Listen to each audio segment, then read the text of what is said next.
Përshëndetje të nderuar zonja dhe zotrim, përshëndetje të dashur miq, ja ku po ritakohemi sërish me mua Tirona Lilin. Jam këtu pranë jush për të ndarë për të folur në fakt për një nga temat më të ndjeshme që na ka prekur shumë këto 2 ditë. Unë jam një gazetar që kam folur shumë për gruan shqiptare, kam folur shumë për vlerën e saj, kam folur shumë për dinjitetin e saj në shoqëri, por fatkeqësisht dinjiteti i saj nuk respektohet. Do të sjell sot 2 fëmijë të bekuar, 2 fëmijë të cilët mbetën pa nënë nga babai i tyre. Do të rikujtojmë edhe një herë rastin e Liridona Ademaj, vajza shqiptare e cili humbi jetën në moshën 30 vjeç, u pre në bes nga bashkëshorti i saj për vetëm një pasuri. Histori tjetër, një nënë shqiptare 25 vjeç në Malishef humbi jetën dhe humbi dhe fëmijën e saj 8 muaj në bark. Do me thënë, një nënë që mezi priste që të mbante fëmijën e saj në duar.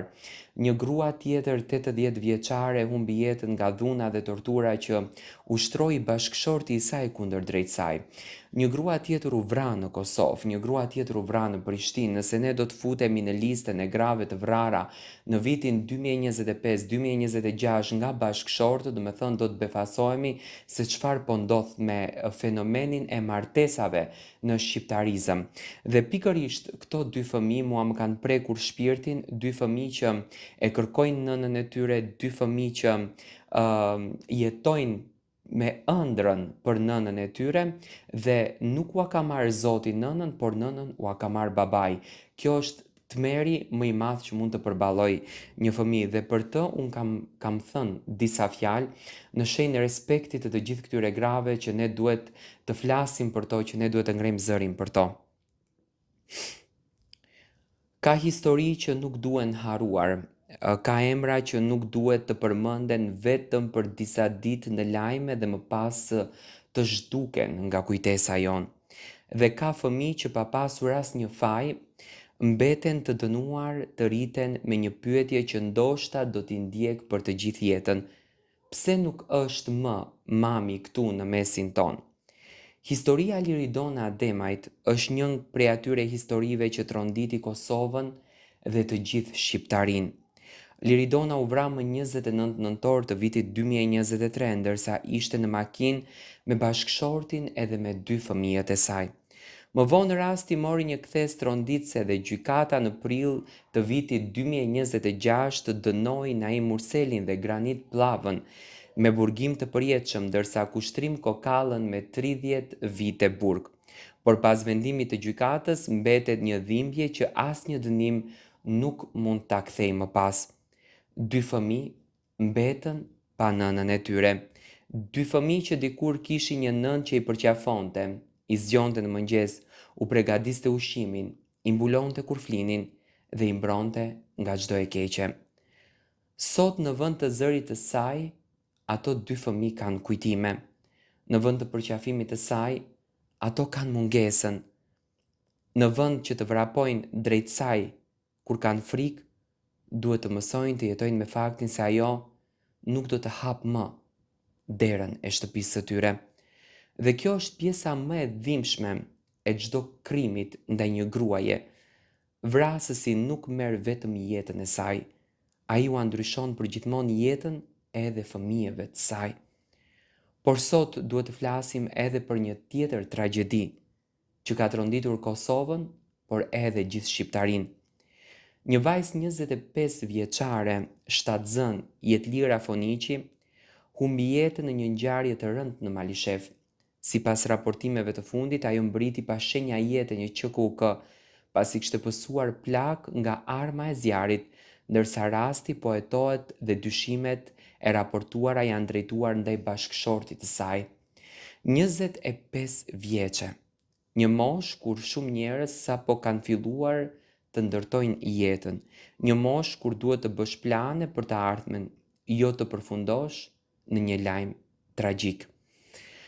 Dhe mbi të gjitha, sipas raportimeve, ajo ishte edhe shtatzën, një jetë që ende nuk ishte ardhur në këtë botë, një nënë e re, një familje, ëndra dhe plane, dhe pastaj një krismë që ndryshoi jetë, një derë që në të vërtet nuk hapet më, dhe një telefonat që familja nuk do ta haroj në asnjë mënyrë, një varim dhe një boshllëk që në të vërtet nuk mbushet më.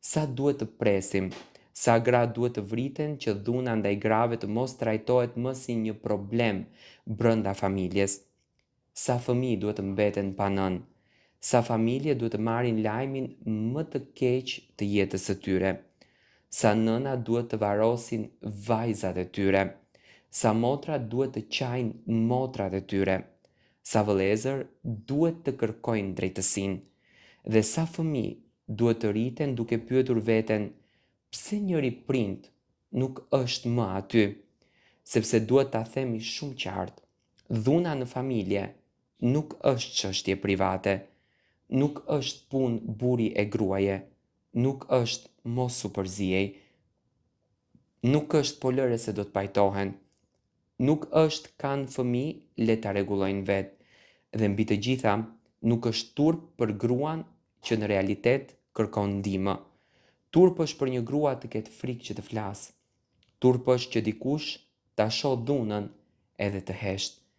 Turp është që një grua të kërkojë ndihmë dhe askush të mos ta dëgjojë.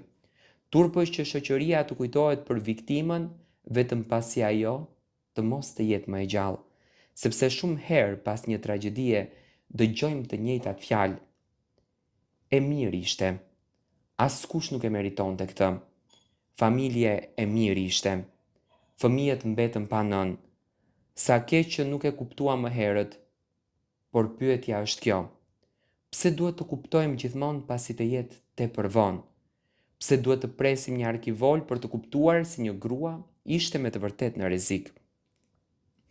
Pse duhet të presim një funeral për të thënë se dhuna ishte serioze? Pse nuk e dëgjojmë një grua kur ajo thot, unë kam frikë? Kjo është ajo që duhet ne të ndryshojmë. Një grua që thot se frika nuk duhet të gjykohet. Një grua që largohet nga një marrëdhënie e dhunshme nuk duhet të pyetet. Po fëmijët, duhet pyetur? Si mund të ndihmojmë? Një grua që kërkon mbrojtje nuk duhet të dëgjojë mos e prish familjen, sepse familja nuk është në një shtëpi ku dikush jeton me frikë, sepse familja nuk është një vend ku fëmijët dëgjojnë bërtima. Familje nuk është një vend ku gruaja duhet të mendojë çdo natë nëse do ta shoh mëngjesin nesër. Familje është siguri, respekt, dashuri dhe mbrojtje, dhe nëse këto mungojnë, atëherë shoqëria duhet të ndryshojë për të mbrojtur jetën e vet. Le të kthehemi te fëmijët e Liridonës. Ata janë viktima edhe pse nuk kanë bërë asnjë gjë. Nuk e kanë zgjedhur këtë histori, nuk e kanë zgjedhur të humbin nënën, nuk e kanë zgjedhur të dëgjojnë emrin e saj vetëm në kujtime.